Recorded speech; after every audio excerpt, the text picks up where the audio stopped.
Good day, ladies and gentlemen. I want to talk to you today about how G.K. Chesterton spoke on evolution. And he did write about it a lot. The theory of Darwin was really in the sort of mainstream of the intelligentsia back during the time of Chesterton's career, especially in the early part of the 20th century. Of course, it's still around, but at that time, even though things had kind of gone sour in the intellectual world, as we are seeing the effects of that today, the thinkers on evolution at the time, I mean, these men were all educated in the 1800s. As detestable as some of their ideas were, they were actually kind of educated with a lot of skills. So their arguments on a lot of things were much more philosophical. Philosophy's gone by the wayside at this point. At that time, you could kind of get to the heart of what an evolutionist actually thought about reality and nature, and you could attack that thing. Today, it's impossible to talk to an evolutionist because there's no basis for philosophical thought whatsoever. It's just materialism writ large with a sort of worship of the so-called sciences, and any talk of philosophical thought is basically disregarded as being nonsensical and not important anywhere, whereas at the time you could still sort of talk about that at least. And Chesterton wrote in his book Orthodoxy, you can see it right there on the screen. This is a copy you can find online. There's a lot of different types of copies because it's been out of print, or it's not a copyright anymore because it's before 1923. So there's just lots of versions. This is the one I got. You can find it online. It's a good one. I was looking through, and this one's quite well done. I believe they're called Cavalier Books. So if you find one online on Amazon from Cavalier Books, it's a good copy, and I'd recommend getting this one. Very well done with the typesetting, no errors and things like that. In any event, at the heart of what Chesterton believed about evolution, it was because it was a philosophical problem, which is what I believe as well. And you got to understand that all ideas in the natural sciences start in the metaphysical. So before you can even go looking for an idea to prove it, you have to believe certain things. You have to believe that there are ideas. You have to believe that you can believe something. You have to believe that there are ways to prove ideas by looking for things that are created. And you have to believe that those things actually exist. Now, that might seem really obvious to people, but in this world of this sort of post-Descartes, post-Kant, post-Hegel world that we live in, these philosophers that I write extensively about in my modernism book that I'm almost done, it's coming out in November, really they had this revolution in their thought about the nature of reality. And it really plagued the world with a type of subjectivism, meaning sort of the experience of reality that you experience internally is the barometer of what is actually true. And that obviously leads to problems because essentially nothing outside yourself can be verifiable. So that is something that if people believe that, there's really no way to argue them about anything, because what is there to argue? There's no such thing as an argument, because I can't prove something to you because you prove it to yourself by thinking it. You know, when Descartes said, "I think, therefore I am," there's a lot of wisdom in that, in a sort of demonic sense. I think, therefore I am. I am is the name of God. He thinks himself into existence. Descartes is God. That's the extent of that philosophy. And so before you even go searching for these evolutionary arguments, there must be, or evolutionary proofs. And really there are no proofs. There's evidence, but that's not the same thing as a proof. A basic way to understand that is, if a detective is looking for something, he finds evidence that there's a crime, but it's not proof who is the criminal, so to speak, right? It's not the same thing. So there are plenty of things that people point to as evidence for their theory, but it doesn't actually prove their theory. I remember years ago, I was having a conversation with this rabid theistic evolutionist, and he really wanted to disprove me of my superstitious fundamentalist nonsense. And we were sitting talking for about 3 hours. Very strange conversation. And I said to him, there's no empirical proof for evolution. And he said, well, we don't look for things empirically anymore in science. We look for things that fit the theories and the hypothesis. And I'm like, well, okay, that's just confirmation bias. It's a philosophical error at root. In any event, that's where we are now. And therefore, we must get to the root of what evolution is as a philosophy, if we're to understand it in light of what we could call Christian realism, the belief that is necessary to believe about reality so that we can understand things as they are, so we can have ways to talk about those things as a sane person would. Often people will say the definition of insanity is doing the same thing over and over again and expecting a different result. That's not really true. An insane person might do that, and I would imagine most insane people do that, which is why I think most politicians are insane. However, insanity is really a break with reality. Insanity is not corresponding to reality. Okay? And this is the complete opposite of Augustinian, Platonic, Socratic, Aristotelian, Thomistic thought. It's the opposite of what we would call the philosophical school of realism. You see, a realist, meaning someone who believes in the real, believes that things are actually real. And if things are real, then there are real things, and we can understand those things through our senses, which we trust as being real. Modern man doesn't really know what he believes, but he largely rejects this. This is why today, you have these cockamamie strange theories about simulation theory. Are we in a simulation? Is it the Matrix kind of thing? The funny thing is, even that movie, The Matrix, there is a simulation, but in order to get into reality, you have to get out of the simulation.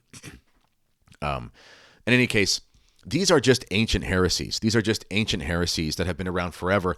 They've just taken on a sort of technological, philosophical bent because of modern man's obsession with machines and computers, and he thinks those change the idea, but they don't. It's this constant conversation about consciousness or whatever, which is really just a buzzword that has no meaning to it. They want to say the origin of consciousness, but they never talk about the soul, and they're kind of missing the point. So we're going to read something here about evolution as it relates to Chesterton's thought, and this is in his book Orthodoxy, and it's in the paragraph or the chapter called "The Suicide of Thought." I'm going to read it, and then we're going to comment on this as sort of a broader discussion. Actually, you know what? I'll bring up it on the screen. I found a copy online, so you can watch it as well. And let me just make sure that this is bigger so that you can all see it, because I want to make sure you can follow along. And okay, there we go. I've zoomed in. Now I'm just going to pull it up on my screen, and we can all look at it together. So you can see that clearly there, although perhaps this should be made a little bit smaller. Yeah, let's do that. Is that better on the screen for you there? Yeah, that's better. Okay, so here is his paragraph. And you can see that near the top of the screen. And he says, evolution is a good example of that modern intelligence which, if it destroys anything, destroys itself.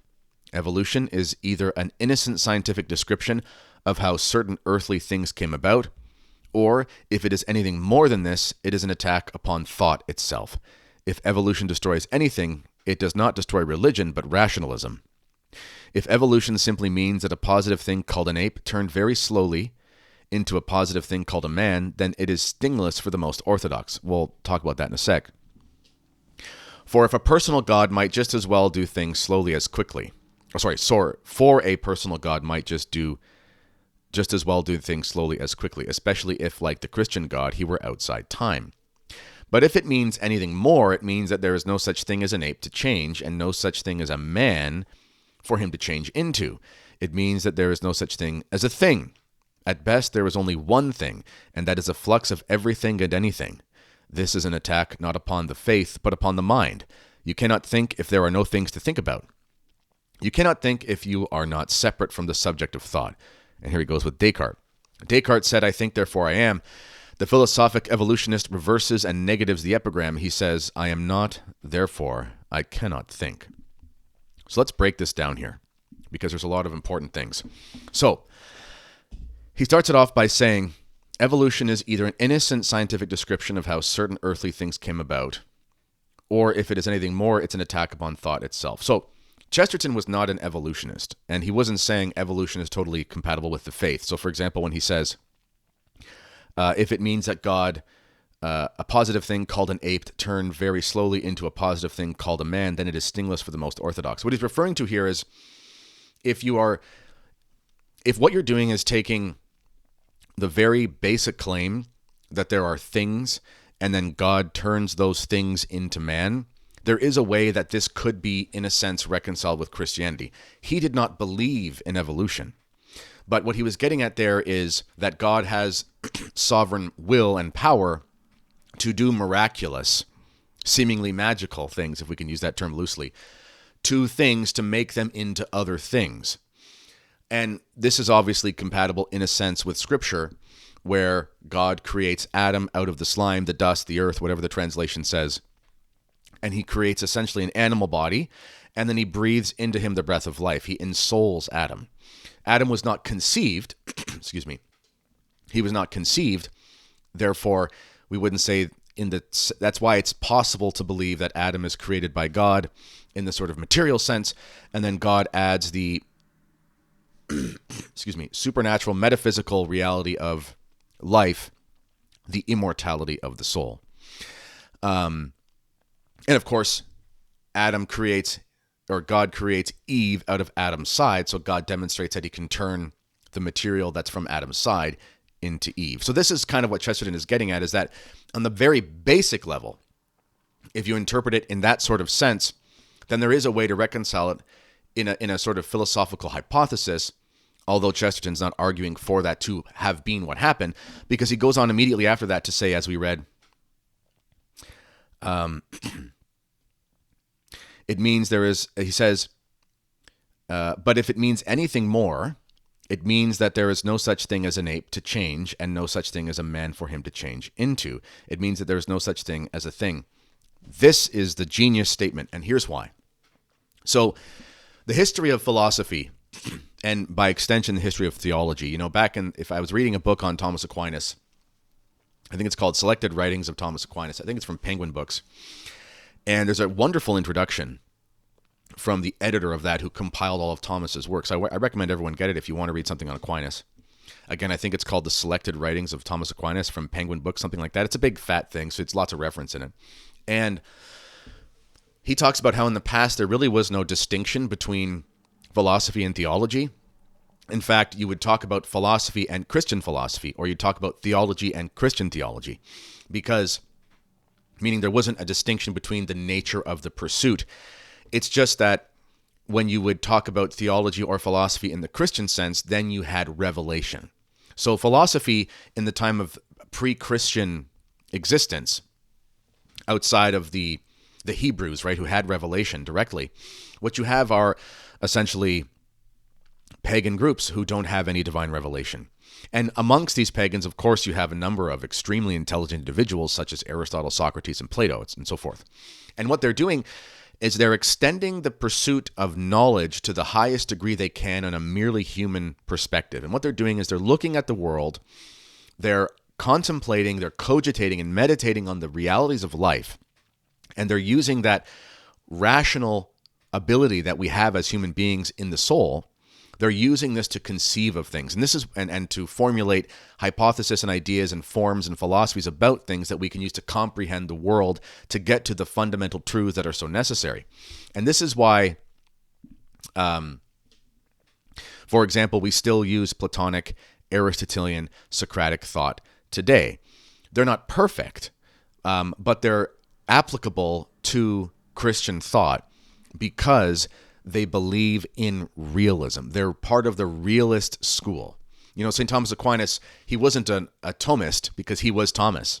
He was, we might call him a realist or an ultra-realist. He believed in reality so much that you could actually trust it, and then you could make claims and statements about how reality always functioned because you could see that it was governed by certain fixed laws. St. Paul talks about this for the existence of God. This is an infallible truth of the Scriptures, and it's an infallible truth of the faith, which was essentially defined anew, or sort of defined in a very clear sense at the First Vatican Council about the existence of God. St. Paul talks in Romans about how the pagans were actually they had no excuse for not believing in the one true God, because our reason leads us to belief in the one true God. Vatican I talks about how, I'm paraphrasing here, but if one says you can't believe in God without revelation, let him be anathema. I believe I'm paraphrasing it, I think, properly. Don't shoot the messenger if I made a mistake. But I know from Vatican I, the idea is that man can believe in God without divine revelation. And we know this. And we know this because when St. Paul goes to Athens and he talks to the folks in the Areopagite, or in the Areopagus, I believe, if I'm getting my terms correctly. And he talks about how you have belief in the unknown God, meaning they know there is this prime mover as Aristotle would say. He was appealing to their rational understanding of creation. Everyone can look at creation, the created order, and they can see all things that I can ever observe and that have ever been observed have a origin that is put into motion by an agent who is not the thing that's put into motion. There's a separation of the agent that makes the motion happen, meaning the change happen, the change either of the thing or a change of one state to another. So you don't exist, and then your parents, as agents of the change that becomes you, they copulate as part of their marriage, and then you are brought into existence by the creative agents that make the thing happen. You follow this chain all the way back, and you get to the point where, well, unless you want to believe in an infinite regress, which is what we're going to get to, realists don't believe in an infinite regress where it's this chain that goes back ad infinitum with no beginning. If there's no beginning, then there's no end. And if there's no beginning and there's no end, there are no limitations on anything. Therefore, no things are separate. Therefore, as Chesterton says, there are no things. This is the heresy of pantheism, which we'll talk about in a minute. So this is why the ancient Greeks and others, even many of the pagan tribes, even here in Canada, the various native tribes, they'll have all their stories that are imaginative about how certain things came to be, but they'll talk about the great spirit or the great grandfather spirit, understanding that there is this sovereign spirit who is the creator of all things, and himself, he is uncreated. And that's kind of the point, is there's this unmoved mover. This is the basic argument for the existence of God using philosophical realism, using Aristotelian metaphysics, generally speaking. Socrates was of this school, and so was men like Plato and so forth. So this is how a Christian has always thought. Aristotle did not come back into fashion in the world of Christian theology and philosophy until around the time of Aquinas. It was kind of rediscovering something there. But before that, they were still using very much Platonic metaphysics. And Platonic metaphysics can be used for ill. It can be used for things like Gnosticism. But Platonic metaphysics is very, very sound in many ways. And Thomas Aquinas was himself someone who had studied these things. And if we think about the fact that Aristotle was a student of Plato, obviously the apple doesn't fall far from the tree, as they say. There was a lot of good there. And Plato gave us this notion of the forms. Things have their Platonic form, meaning he probably didn't call them Platonic because he was Plato, but they have their form. So, for example, I'm looking at my window right now, and if you see a tree, you understand that there are certain things that have characteristics of what is a tree. They have a treeness to them. They have a nature to them. They have an essence to them. And even when that thing's not there, the form of that thing still exists. So if you chop down all the trees in the world and there are no more trees, you still have the existence of trees in form. And this is why we have sort of like the formal cause of things. So we talk about the soul being the form of the body, right? Even in potential, something still exists because there's a form of that thing that exists. And those forms, when you get to a certain point, you get to the point where essentially you get to a point where there is no more regress. The form is sort of self-subsistent. It exists in a way that is, in a sense, kind of eternal. The essence of the nature of these things are kind of eternal, which is what these Aristotelian and Thomists will talk about. Meaning those things don't come from something else in the world of forms, but they're created by the unformed form, by God, who is the unmoved mover. That's kind of the basics of this Christian metaphysics. This is at the root of what is realism, creationism, and I use that term in a broad sense. Everyone who is a Christian, everyone who believes that there was God, and it wasn't that he was in the sense that he was in time, because he's not subject to time, but we weren't here. Creation was not here, but the Creator was uncreated and subsistent in himself, existing from all eternity. And then from there we have perceptible reality. Well, if you believe that, then you are a creationist in the sense that you believe in creation. Even if you're a theistic evolutionist, I think you're wrong. I think you're damnably wrong. But even if you're a theistic evolutionist and you believe God creates the heavens and the earth, as it says in Scripture, which is the very plain sense of the meaning, there's a fly around me right now. It must be a Beelzebub right there. Beelzebub means Lord of the Flies, by the way. Anyway, so little trivia, the book Lord of the Flies, it's a reference to the devil. But anyway, so if you believe in creation at all, you are some degree of creationist. So all those theistic evolutionists out there saying people like me are just these wacko creationists, it's like, you are a creationist, unless you're a pantheist, and that's what we're going to get to. And here's where Chesterton goes on, and he says, at best, when he's talking about if there is, if someone is an evolutionist in metaphysics, if it means anything more than the simple idea of God, miraculously turning something into a different thing. If he believes more than that, it means there's no such thing as a man for him to change into. And that's true, because this is where we get into this heresy of nominalism. And nominalism is an attack on realism. And what William of Ockham did, who was really the sort of progenitor of the theory of nominalism in the Christian era, it had been expressed in various ways by philosophers in antiquity, as all these things were. This is why it's so important. If you go read the dialogues of Socrates as transcribed by Plato, for example, with the sophists, it's so important to do that, because what you see is Socrates is essentially a realist, meaning his philosophy is very much of that sound, sane school that would be completely compatible with Christian metaphysics. Socrates is debating with these sophists who have all these various types of theories and philosophies that we see as the heresies that are always happening. St. Paul talks about heresies must arise. It's true. Heresies in thought have always been around. And when you look into the nature of all the heresies that have plagued the church, all of them come down to a problem in metaphysics and a problem in understanding the truth about reality. And this is why the church has been so clear on defining really particular terms. And if you have a problem with really particular terms, a small error in the beginning can lead to a huge error in the end. And this is where evolutionism comes in. Because if what we mean is that essentially in all things is this formulation that those things over time become another thing, well, you can't actually say there's a thing that became another thing, because it's really the same thing, just with a different appearance. And this is where nominalism, as I talked about from William of Ockham, comes in. He denied the natures of things. So you as a sane person, you look at a tree and you say, that's a tree. How do I know it's a tree? Because it has the aspects of what makes a tree. I know that from experience. I know that from rational thought. I know that from history, etc. I know that from observation and so forth. The nominalist looks at a tree and says, well, we don't actually know what that thing is. We see something that we give a name to, hence the word nom, like nominalism, noun, right? Noun is the word for name, essentially.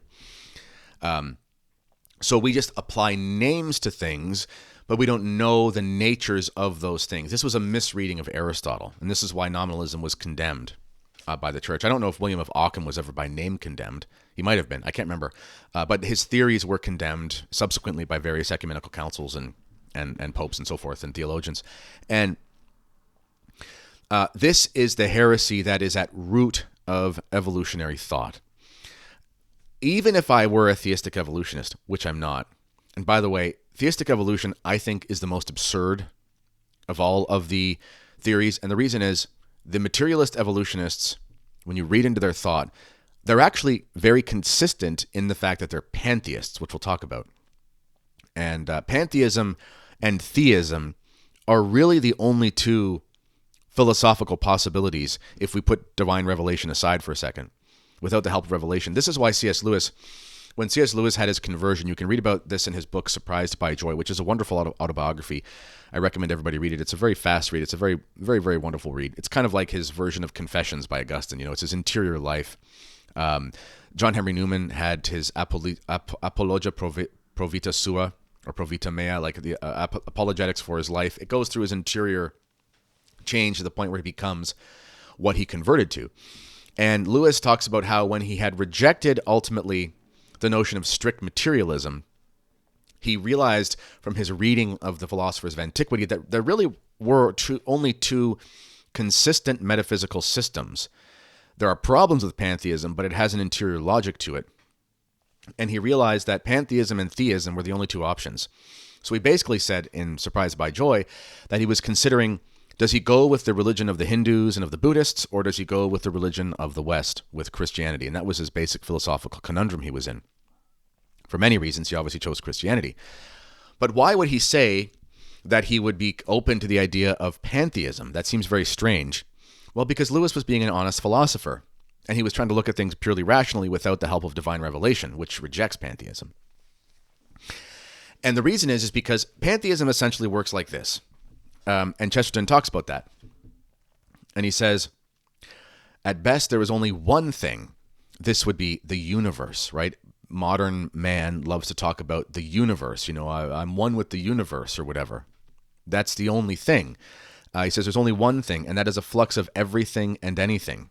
Flux meaning a fluctuation, waves, a going forth and coming back, being resorbed into the thing, etc.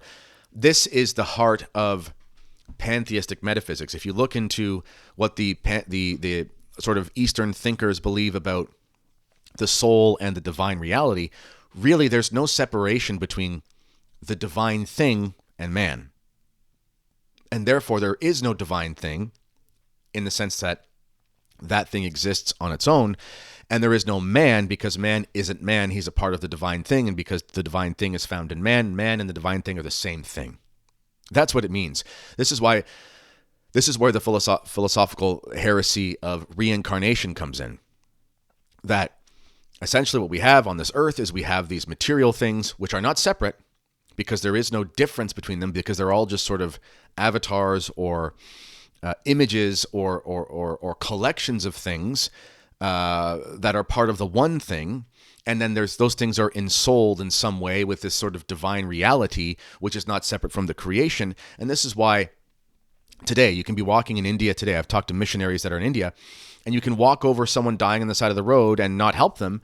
And there's no crime in that. And there's no reason to help the person because it's a fatalistic worldview where everything is set into motion in this eternal infinite regress where it's this unfolding, this flux, as Chesterton says. It's this unfolding of processes that are not conscious, that have no intention to them, and have no agent behind them that is separate from them. So there's no creator, there's just what exists. And there was an element of this in some of the ancient thought that Thomas Aquinas had to purify in Aristotle when Aristotle believed in an eternal universe, if I'm not mistaken, and Thomas Aquinas sort of clarifies this. So ancient thought is not perfect, but this is very apparent in the East. So this is why there's no such thing as morality in pantheism. And this is why there's no such thing as morality in evolutionism. Because evolutionism is essentially materialist pantheism. So they don't believe in God, the materialist evolutionists, but they believe that creation, which is not created, which just exists, is the only thing and the sovereign thing. And the forces that are at work, which aren't really forces because they don't exist separately, the forces that are at work are the agents that are not agents of the things that happen, but in a sense don't really happen because in this pantheistic worldview, there really is no time because there's no beginning. So pantheism has a consistent metaphysics to it in the sense that it's a rejection of the entirety of Western thought, and it's a completely fatalist system that is ultimately incomprehensible and irrational because there is no such thing as rationality. For there to be something such as rationality, meaning you have your ratio, you have your intellect, you have your will, those sorts of things, for you to be able to be rational, you have to be able to perceive things as they are and make decisions about those things and have limited understanding of those things because you understand something with a particular nature and you reject other things as being part of that particular nature. Pantheism does not allow this. And this is why you see in these pantheistic worldviews that they ultimately dive into dualism, they ultimately dive into Gnosticism, they ultimately dive into reincarnationalism, or whatever you want to call it.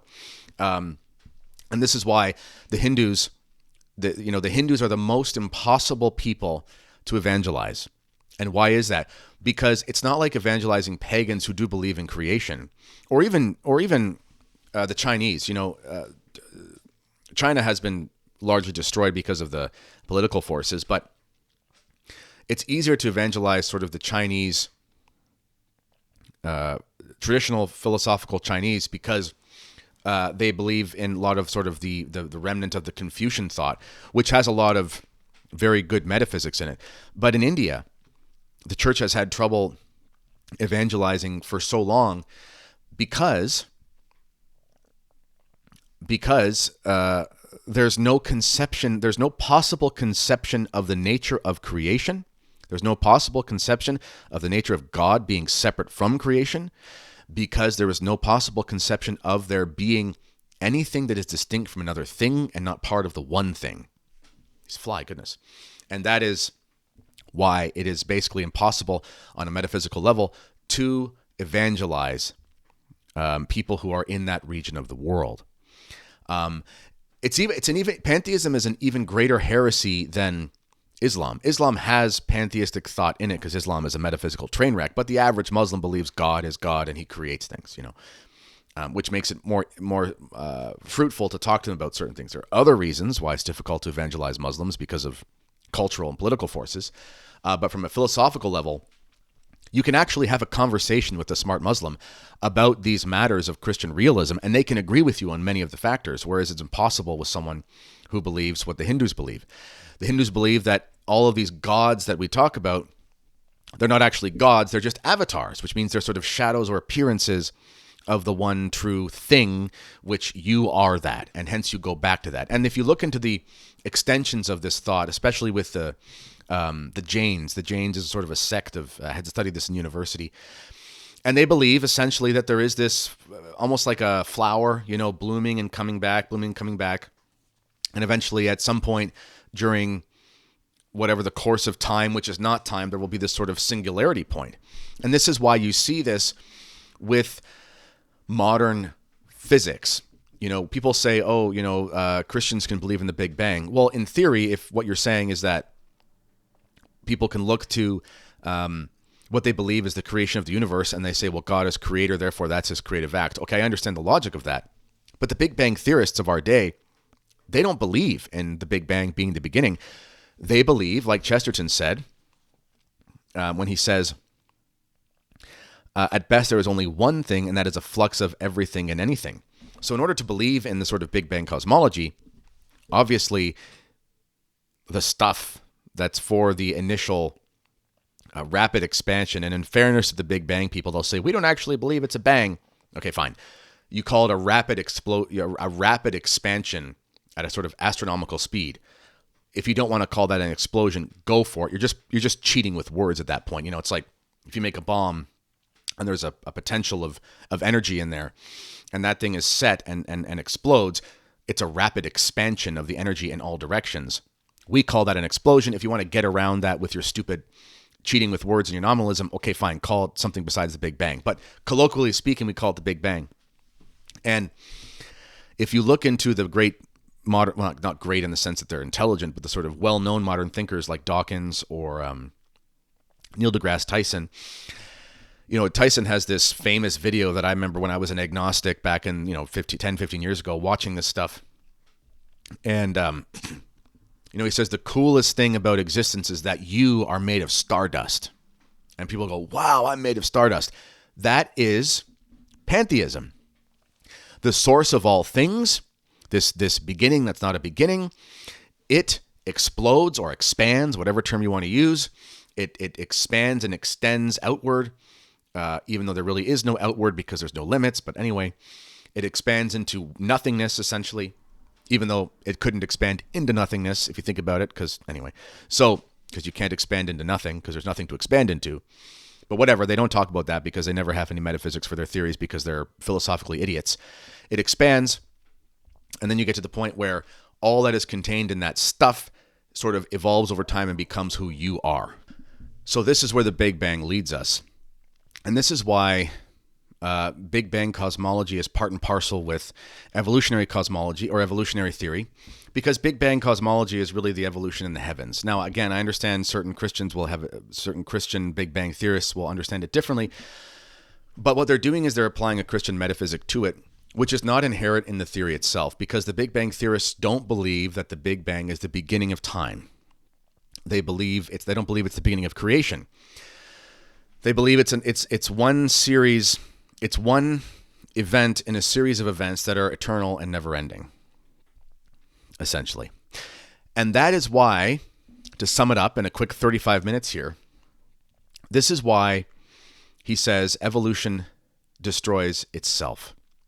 A modern intelligence, if it destroys anything, destroys itself.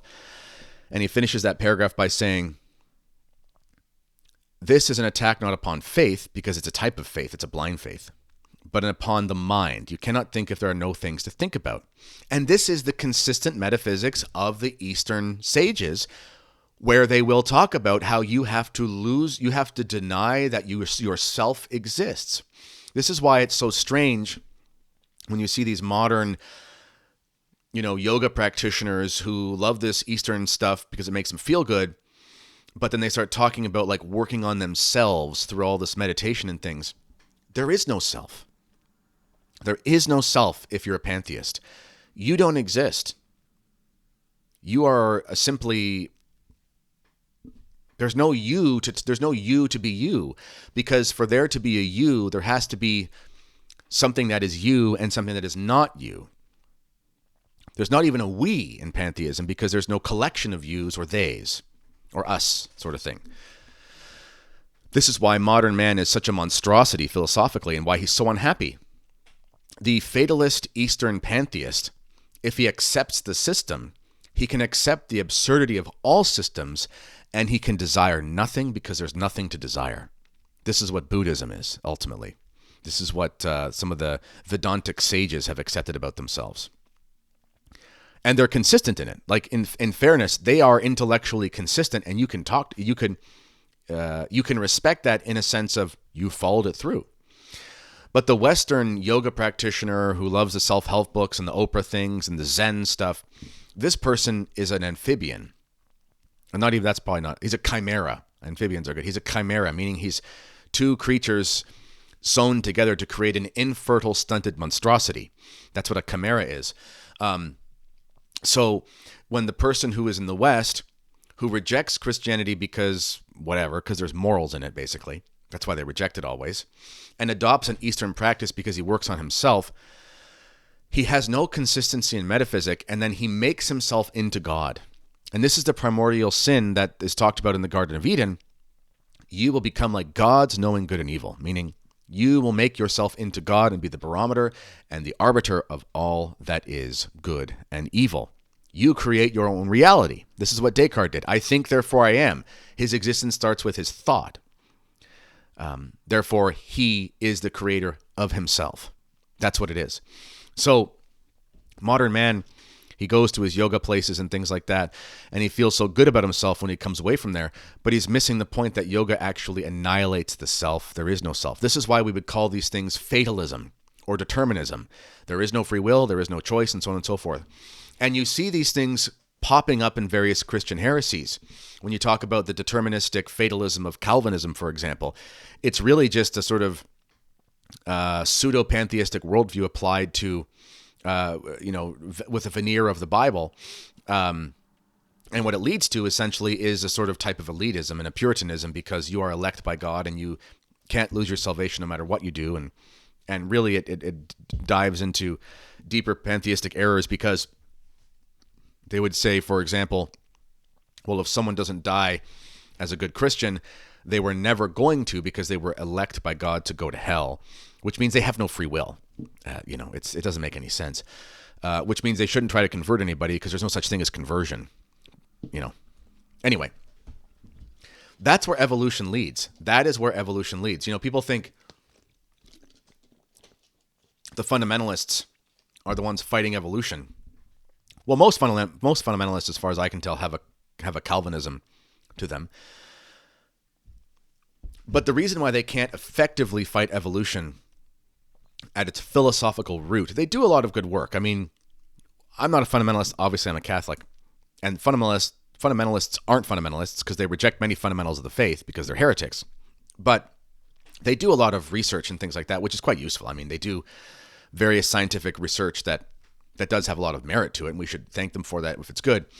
But the reason why this sort of Calvinist Christianity cannot combat evolution at the root metaphysical cause, is because it adopts some of the errors of a predetermined, deterministic, fatalistic, double predestination worldview that takes away the fact that you have free will at all, which means that you aren't sovereign to make certain decisions, which means you're part of a chain of events and you're a cog in a wheel, which is completely consistent with the evolutionist worldview that, basically Chesterton talks about, where there's no such thing as a thing, and there's no such thing except for this flux, this going out and coming back, which is what would be necessary in a universe with no free will. All right, 40 minutes have passed. I think that's enough for today. I'm going to be doing a series of talks on my Substack about some things that have to do with all these stuff. I want to go deeper into a lot of these thoughts. I'm going to talk about modernism. I'm going to talk about the reality behind the church's teaching on the Jews, which I know a lot of people want to talk about, but it's kind of too spicy for YouTube in many ways. And I'm going to just go over a lot of that stuff on my Substack channel. So if you want to sign up and learn more, check it out. All right. As always, this has been the Kennedy Report. Until next time, God bless.